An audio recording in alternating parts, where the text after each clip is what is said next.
Долготрајната изложеност на PM частичките ја зголемуваат вкупната смртност во просек од 6%. Секојдневно се зголемува бројот на канцерогени и кардиоваскуларни болести, а сето тоа се должи на заgadениот воздух кој го дишаме. Со ваквиот негативен тренд, без воочливи мерки и ангажман на надлежните институции, Македонија за брзо време ќе стане лидер на уште една непопуларна скала. Во моментов сме 4-та земја во светот по заболување од канцер на белите дробови, 3-та во светот по смртност од канцер на белите дробови и на високото 2-ро место во Европа. Додека надлежните институции се правдат за проблемот, болниците се полнат.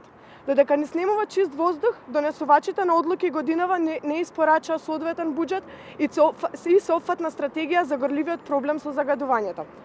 Со ваквиот неодговорен и индиферентен однос продолжува тивкото убиство на граѓаните.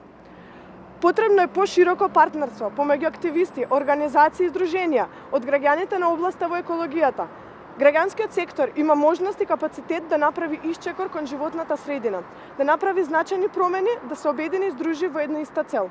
Целта на здружувањето на организациите и иницијативите во Екофронт произлегува од потребата од заедничко организирање и координирано действување со што активно би се вклучиле во борбата против загадувањето.